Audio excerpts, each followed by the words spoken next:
Hello students, প্রথমেই UK educational টিপসের পক্ষ থেকে তোমাদের সকলকে স্বাগত জানাই। দ্বিতীয় সেমিস্টার রাষ্ট্রবিজ্ঞান সাজেশন হিসাবে আজকে যে ভিডিওটি দেওয়া হয়েছে তোমরা লক্ষ্য করো।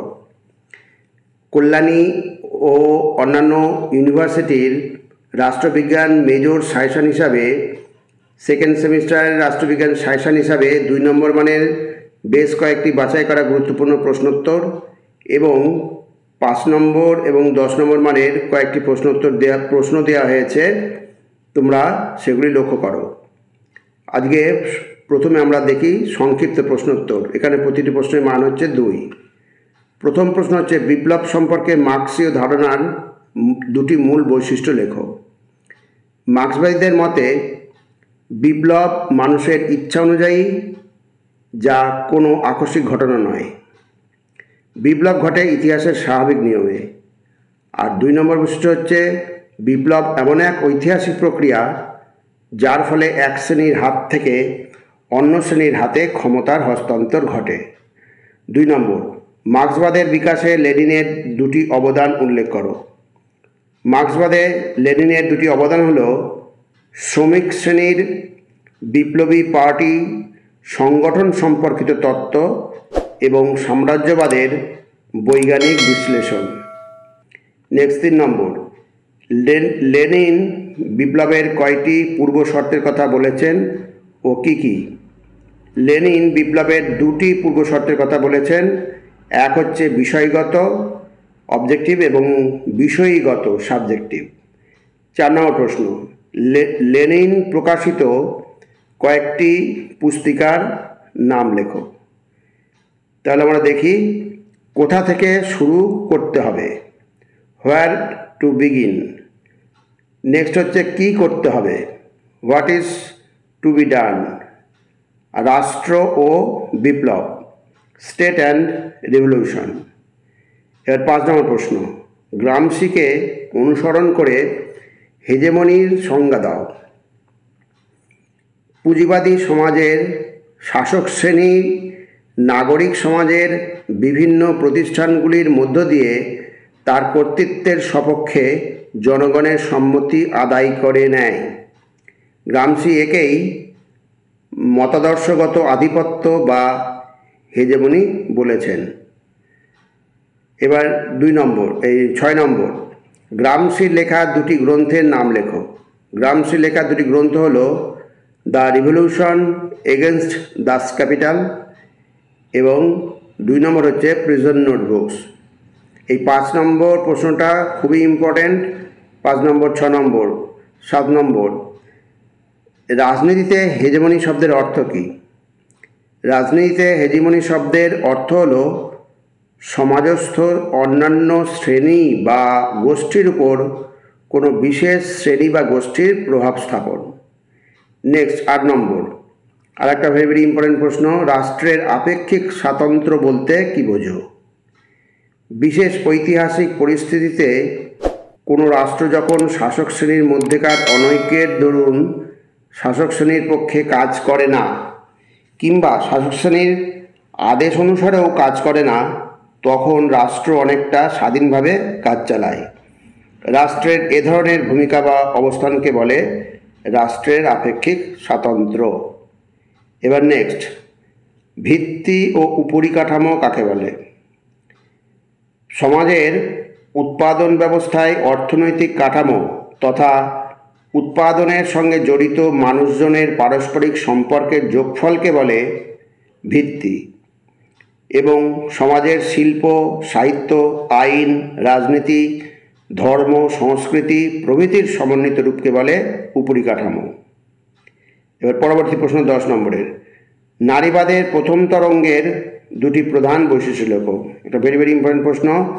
নারীবাদের প্রথম তরঙ্গের 2টি বৈশিষ্ট্য হলো প্রচলিত সামাজিক কাঠামোকে বজায় রেখে নারীদের রাজনৈতিক ও সামাজিক সমানাধিকার অর্জন এবং 2 নম্বর হচ্ছে নারীদের পেশাগত অধিকার আদায়।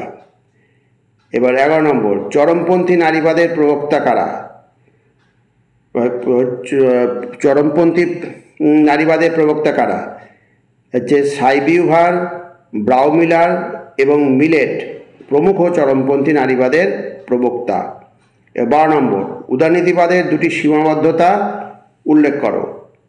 প্রথম হচ্ছে মানুষের অর্থনৈতিক সাম্যকে উপেক্ষা করে কেবল রাজনৈতিক সাম্যের উপর গুরুত্ব আরোপ করা, এবং 2 নম্বর হচ্ছে বুর্জোয়া দর্শনে রূপান্তরিত হওয়া হলো উদারনীতিবাদে আরেকটি সীমাবদ্ধতা।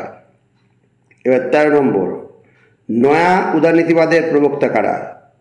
নয়া উদারনীতিবাদের প্রবক্তারা হলেন রবার্ট নোজিক, হায়েক, ফ্রিডম্যান প্রমুখ। এবার নেক্সট, উদারনীতিবাদের সংজ্ঞা দাও। উদারনীতিবাদ হলো এমন একটি মতবাদ যেখানে রাষ্ট্রীয় কর্তৃত্ববাদের বিরুদ্ধে ব্যক্তি স্বাধীনতার নীতি প্রতিষ্ঠার কথা বলা হয়।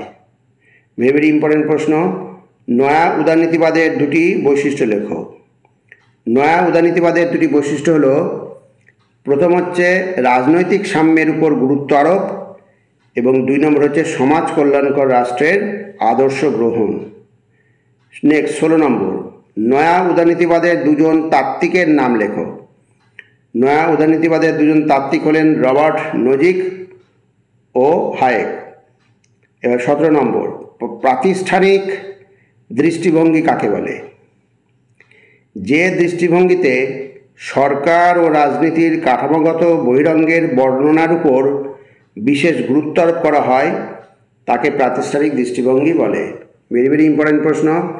এইবার আমরা সংক্ষিপ্ত রচনাধর্মী প্রশ্নগুলো দেখি। এগুলো প্রতিটার মান হচ্ছে 5 নম্বর। এটা কমপ্লিট সাজেশান নয়, তোমাদের একটা আংশিক সাজেশান হিসেবে দেওয়া হয়েছে, এইগুলো তোমরা করে যেও।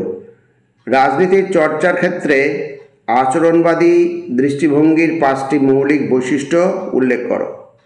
2 নম্বর, রাজনীতি চর্চার ক্ষেত্রে নীতিমানবাচক এবং আচরণবাদী দৃষ্টিভঙ্গির মধ্যে 5টি পার্থক্য আলোচনা করো। ভেরি কটা ইম্পর্টেন্ট প্রশ্ন এখানে দেওয়া হয়েছে, খুব অল্প করে, এগুলো তোমরা তৈরি করে নিও। ডেভিড ইস্টনের উপকরণ উৎপাদ বিশ্লেষণের উপর একটি টিকা লেখো। 4 নম্বর, জন লককে, এটা লোক হবে না, লক হবে, জন লককে উদারনীতিবাদের পথিকৃৎ বলা হয় কেন? নেক্সট 5 নম্বর, মার্ক্সের শ্রেণী সংগ্রাম তত্ত্বটির সংক্ষিপ্ত বর্ণনা দাও। খুবই ইম্পর্টেন্ট এই প্রশ্নগুলো। দ্বন্দ্বমূলক বস্তুবাদ বলতে কী বোঝো? ভেরি ইম্পর্টেন্ট প্রশ্ন। উৎপাদন প্রণালী সম্পর্কে মার্ক্সীয় ধারণার সংক্ষিপ্ত বিশ্লেষণ করো। নেক্সট হচ্ছে ভিত্তি উপরিকাঠামোর মার্ক্সীয় ধারণার উপর একটি টিকা লেখো। প্রত্যেকটাই ভেরি ইম্পর্টেন্ট প্রশ্ন। এবার 9 নম্বর হচ্ছে টিকা লেখো গ্রামসির পুরো সমাজ। আর 10 নম্বর হচ্ছে রাষ্ট্রের আপেক্ষিক স্বাতন্ত্র্য সংক্রান্ত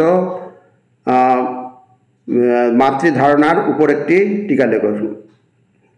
এখানে একটা ভুল আছে, মানে স্বাতন্ত্র্য সংক্রান্ত ধারণার উপর একটি বৈশিষ্ট্য লেখো।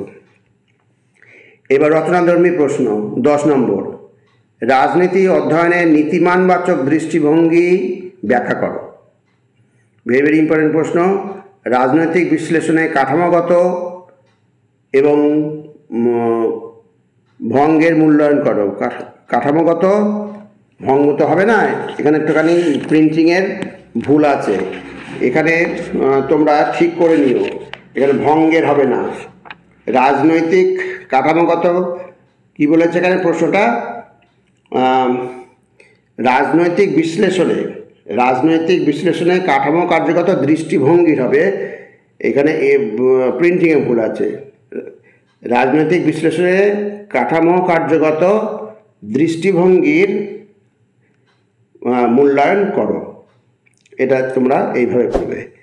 এবার 3 নম্বর, রাষ্ট্রের নয়া উদারনীতিবাদী তত্ত্বটি বিশ্লেষণ করো। এগুলো প্রতিটা 10 নম্বর মানের। রাজনীতি অধ্যয়নে নারীবাদের গুরুত্ব আলোচনা করো। ভেরি ইম্পর্টেন্ট প্রশ্ন।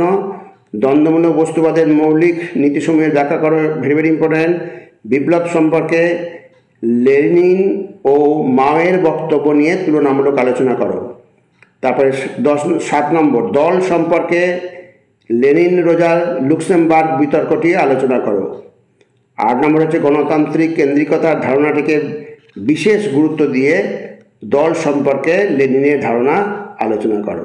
এই কটা প্রশ্ন দেওয়া হলো, এগুলো তোমরা দেখে যেও। আর স্টুডেন্টস, এ প্রসঙ্গে বলি, ভিডিওটি যদি ভালো লাগে অবশ্যই সাবস্ক্রাইব করো, এর সাথে একটা লাইক দিও এবং তোমার ফ্রেন্ডসদের মধ্যে ভিডিওটি শেয়ার করো। তাহলে স্টুডেন্টস আজকে এখানেই শেষ করি। তোমরা সকলে ভালো থেকো, সুস্থ থেকো। Thank you very much.